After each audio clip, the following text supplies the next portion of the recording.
Hey, what's good, everyone? This is Adnan or AD in the clutch, and I want to talk about a crazy upset that just happened last night in an unexpected way between the Orlando Magic and Detroit Pistons. And I'm talking about my home team, the Orlando Magic, defeating the Detroit Pistons last night in Game 1, 112-101, led by Paolo Banchero, who, in my opinion, he's one of my personal favorite players in the entire NBA, and for good reason. I mean, because I see a lot of star potential in him, and he's still very young. He's only 23 years old.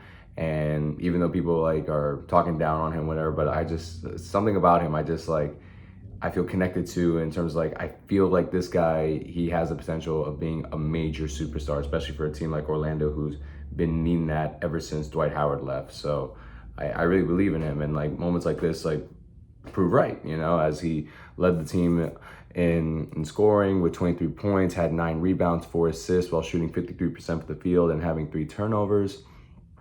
And just, I'll admit, I mean, like I said, I'm in this channel, I try to be as unbiased as I can be.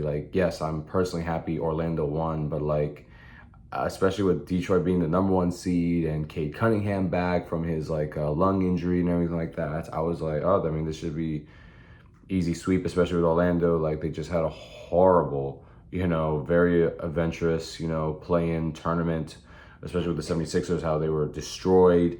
And then they come back against the Hornets in their last chance get in game, they destroyed them, but it was just oh, what's going on here? Everybody's questioning, is Paolo a superstar? Should they trade him? Is it more the coach or the player? What's the issue and things like that? But I've seen I'm just no, I mean, there's just something special about Paolo. I always compare his abilities. He has the tools to be a young LeBron, during LeBron's first stint with the Cavs. I just see that with him. And he can he be more consistent? Can he get better with his shooting? Yes. But to be fair, LeBron, when he first started, he wasn't the best shooter neither. He had to develop over time in his career to end up becoming a great shooter. So, but the problem is that back then, you were able to get away with that, and LeBron, he can just dunk his way through everybody and it's perfectly fine, even with having, maybe average shooting.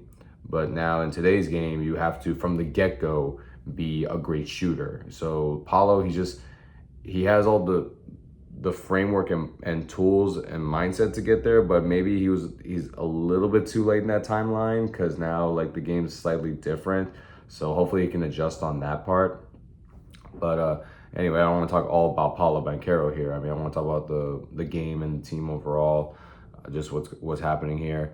The Detroit Pistons, although they did lose, I mean, Cade Cunningham, he obviously is the star of the show. He led the whole game with 39 points, having 5 rebounds, 4 assists, shooting 48% from the field while having 3 turnovers.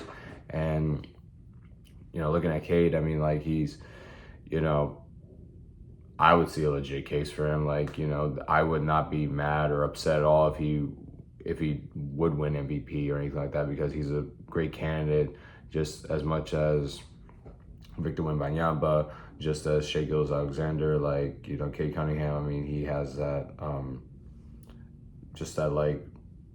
Nikola Jokic. I mean, he just has that, that leadership. I mean, he took the Detroit Pistons from by fact, the worst team in NBA history with that infamous 28-game losing streak, to now, within 2 years' time, they're the #1 seed in the Eastern Conference. That is a very impressive, quick turnaround.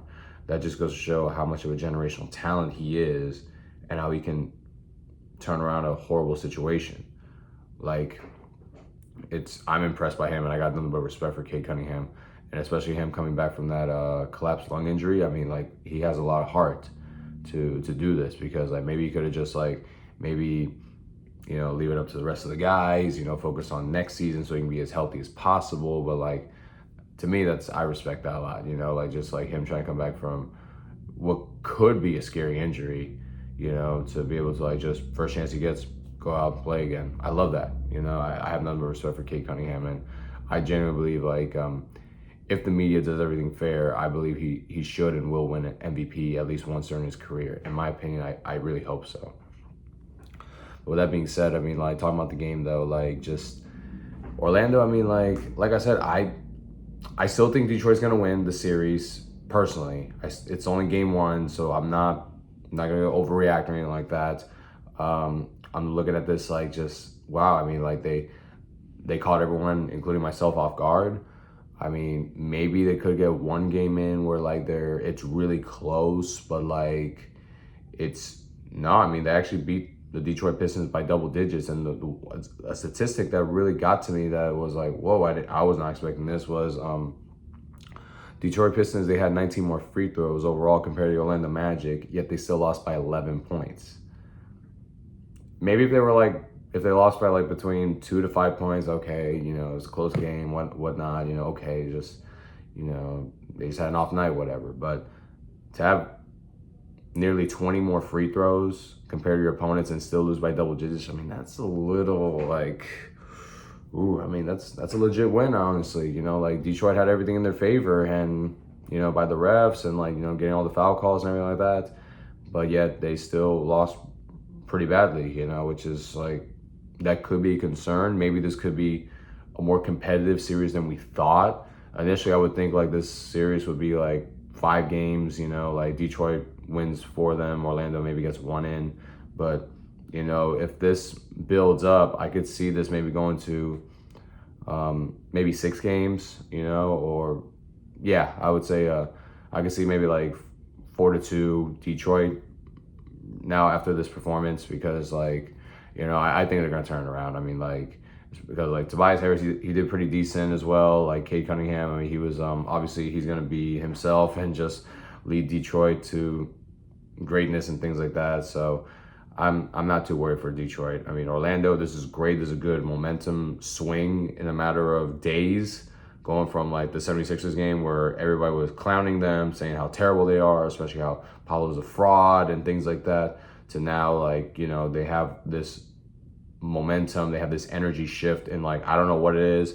I don't know if it's maybe because like they were reading everything on social media, or maybe the coach had a really good pep talk with them in the locker room. I don't know. I mean, like, just something had to happen for like just a crazy turnaround in a matter of days. Like, you don't expect that, it's not so sudden that they just all of a sudden become like a championship looking team. Like, it doesn't make sense to me. I hope they keep this up personally, but like, do I expect it? Not really, only because like the Pistons are the #1 seed and Orlando's the 8th seed. That's the only reason why. If they were like, if the gap was like shorter, if this was like a 4th and 5th seed matchup, I can kind of see Orlando winning the series. But because Detroit, they've been good all season long, and Orlando, they've been very inconsistent, mainly because of injuries, and like there was like internal drama between Paolo Banchero and Jamal Mosley, the head coach.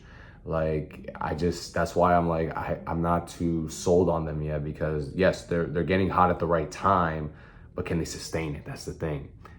But they do have one thing going for them though. I mean, Orlando, they are built on defense, and they have a lot of big guys, like they got Wendell Carter Jr., they got Goga Bizante, they have Paolo Banchero, they have Franz Wagner, like they have Jalen Suggs, amazing defender. They have all these guys who are big or tough, they can hang their own, just like Detroit, because Detroit's known for like wearing you out, just playing intense defense, because that's always been Detroit's identity since they first started in the NBA. It's just that built toughness.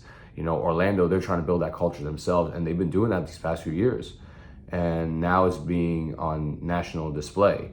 So Orlando, they're not going to get pushed around. I mean, they can be just as tough. They're going to be more aggressive than Detroit when they have to be. Like, they have that ability in them. So this could be, like I said, this could be a longer series than, we all thought. I mean, like I said, I thought it was going to be a quick in and out series for Detroit, but they might have a challenge on them. So this is going to be very interesting from here. But I'm very excited, though, on a personal note. I'm very excited to see Orlando win.